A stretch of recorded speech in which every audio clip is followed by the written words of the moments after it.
जैसा कि आप जानते हैं, हमेशा आपको मोटिवेट करने के लिए कोई न कोई गेस्ट आते हैं जो सफल रहते हैं। सफलता कहते हैं ना कि आपके ब्लड में होना चाहिए, आपकी चाहत, आपका जुनून चाहिए। तो आज आपके सामने हैं मृत्युंजय सिंह जी, जो झारखंड से आए हैं। 251 रैंक ला करके इन्होंने देश का नाम और डीएसएल का नाम रोशन किया है। तो मैं जानना चाहता हूँ मृत्युंजय से कि आप अपना एक संक्षिप्त दीजिए परिचय।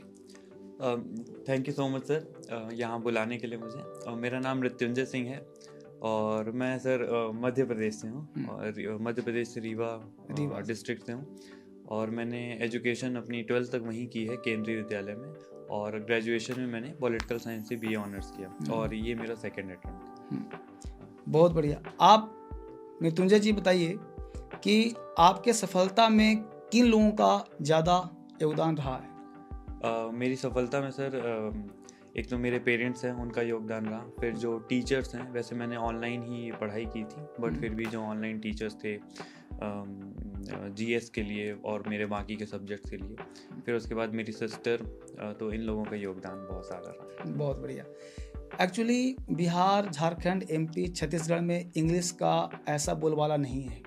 बच्चे हिंदी मीडियम के ज़्यादा हैं और इंग्लिश उन्हें डर लगता है। तो इंग्लिश के बारे में बच्चों को क्या सलाह देना चाहेंगे आप? इंग्लिश सर, मैं अपने से पहले बताता हूँ कि 10th तक तो मुझे भी इंग्लिश नहीं आती थी। मैं बाकी के सब्जेक्ट्स मेरे अच्छे थे, बट मेरे मार्क्स फिर भी कम हो जाते थे बिकॉज मेरी इंग्लिश इतनी अच्छी नहीं थी और मैं इंग्लिश मीडियम स्कूल में था।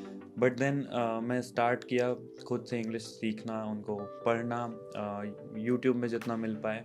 फिर इंग्लिश मूवीज़ स्टार्ट किया देखना। एक बार मैं इंग्लिश में देखता था, फिर हिंदी में, ताकि मुझे अच्छे से आए। फिर धीरे धीरे करके, और लोगों से बोलना सबसे ज़्यादा इम्पोर्टेंट है कि आप बातचीत करें। बातचीत करने से इंग्लिश इम्प्रूव हो जाती है। और फिर आप ऑनलाइन मटेरियल के हेल्प में, धर्मेंद्र सर भी यूट्यूब में हैं, उनकी बुक्स भी आई विल रिकमेंड कि आप लोग एक बार ट्राई करें। बहुत बढ़िया।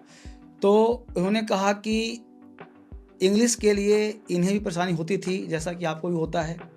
इनके जैसा आप चाहते हैं सफल होना। हालांकि यूपीएससी एक टफेस्ट एग्ज़ाम लेती है और यूपीएससी में सीएपीएफ एक टफ नहीं, टफेस्ट होता है। तो आप इस टफेस्ट एग्ज़ाम में पास करना चाहते हैं, इनके साथ बनना चाहते हैं, तो ये जानते हैं सफल होने कुछ टिप्स इनसे कि सफल कैसे हुआ जा सकता है। वैसे बुक लिस्ट तो इंटरनेट एंड यूट्यूब में मोस्टली अवेलेबल है।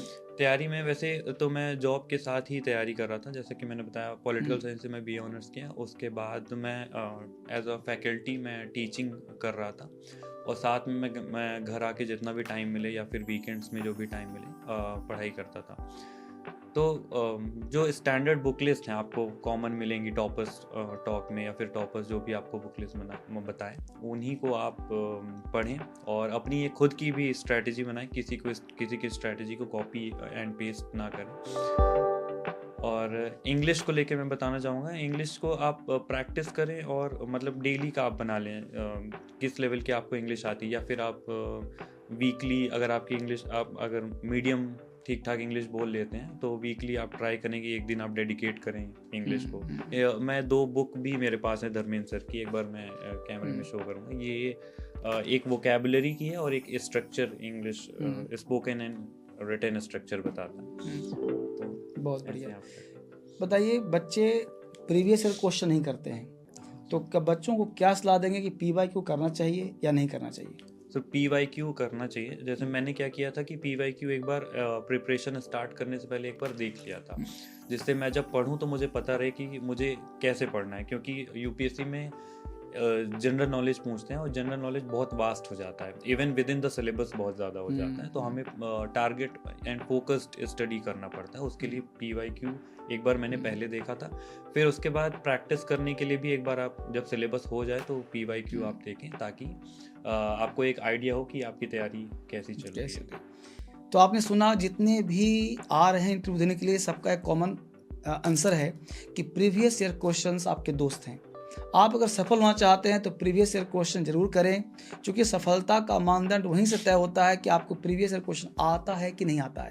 यानी कोचिंग पकड़ने से पहले, ट्यूशन पढ़ने से पहले, किताब पढ़ने से पहले क्वेश्चंस देखें और देखें कि आप उसमें कितना कर पाते हैं। क्लियर, ये कहना चाहते हैं आप? बहुत बढ़िया। तो हम जानना चाहते हैं कि पढ़ाई के साथ साथ आप क्या करते थे?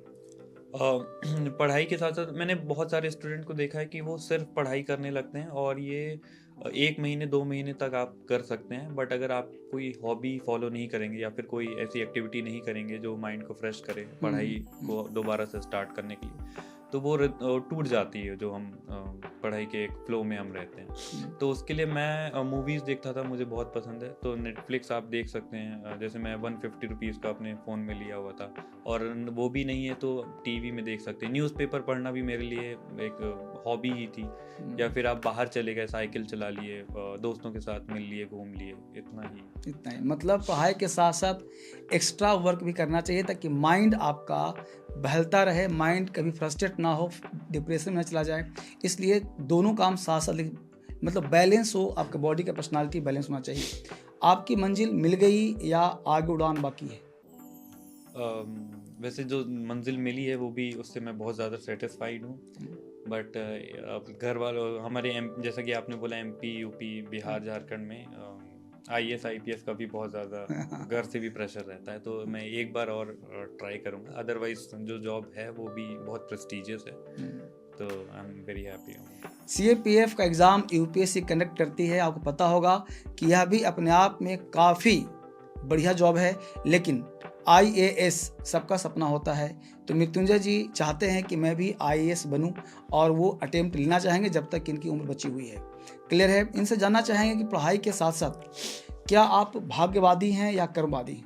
सर मैं वैसे कर्मवादी हूँ, कर्म करने में बिलीव रखता हूँ। भाग्य भी होता है, क्योंकि UPSC में कई ऐसे स्टूडेंट्स थे जो मेरे से ज़्यादा अच्छे थे और जिनसे मैं खुद जाके पढ़ाई किया हूँ, जिनके साथ बैठ के, जिन्होंने मुझे ही समझाया। But I don't know why कि उनका सिलेक्शन नहीं हुआ और मेरा हो गया। तो भाग्य तो होता है। देखिए, कर्मवादी होना बहुत ज़रूरी है। 90% आपको कर्म करना पड़ेगा। जैसे उन्होंने कहा कि जिनसे मैं हेल्प लेता था उनका नहीं हो पाया और मेरा हो गया, यहाँ पे भाग्य होता है।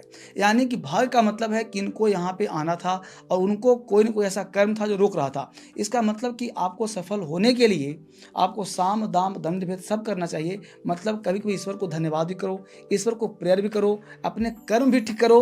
हो सकता है कोई भी एक बुरा कर्म आपके भविष्य को खराब कर सकती है।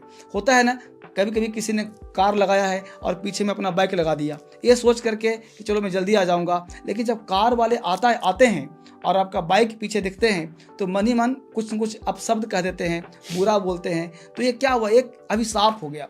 तो आप हमेशा दूसरे को दुख दर्द ना दें, परेशान न करें, और अपनी सफलता के लिए ईश्वर को हमेशा थैंकफुल करना चाहिए, धन्यवाद करना चाहिए। मृत्युंजय जी आपसे अगला प्रश्न जानना चाहते हैं बच्चे कि आप शादी कब करना चाहेंगे?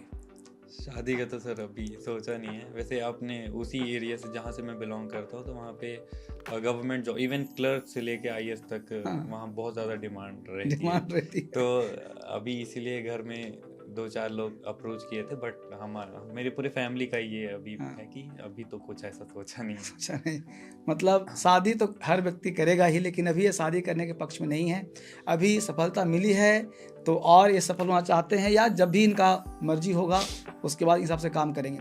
ठीक है, अब मैं चाहता हूँ कि बच्चों को एक सलाह दें, पढ़ने कुछ टिप्स कि क्या करें कि आपके जैसे ही वो बने।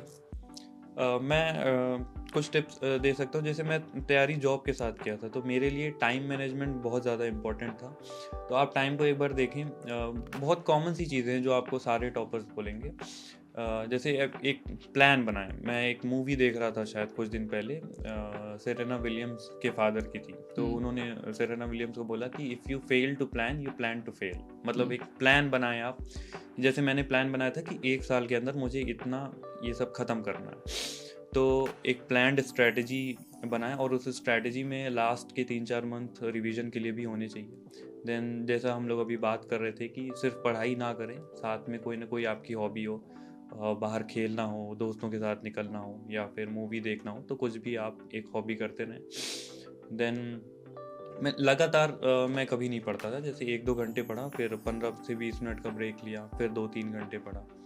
तो ऐसे करके आप करें, और जैसे ही आपका सिलेबस हो तो आप मॉक टेस्ट देना आप स्टार्ट कर दें। मैंने एक बार सिलेबस ख़त्म किया था, फिर मॉक टेस्ट दिया, तो ऐसे ऐसे करके 3 बार मैंने रिवीजन किया, 3 बार मॉक टेस्ट, तब मैं समझा था कि हाँ अब मैं तैयार हूँ परीक्षा देने के। मतलब कि आप जो काम थ्योरी करते हैं उसको प्रैक्टिकल करते रहें।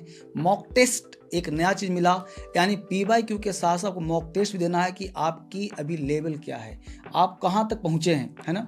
और जैसा कि मृत्यु ने बताया कि ये 2 किताब है, मैं भी रिकमेंड करूँगा कि यह 2 किताब आपके लिए बेहद फ़ायदेमंद है। स्ट्रक्चर की ऑडियो बुक, ये 2 किताब तो है ही, इसके साथ बहुत सारे बुक्स आपको DSL से मिलते हैं अमेजोन फ्लिपकार्ट पे।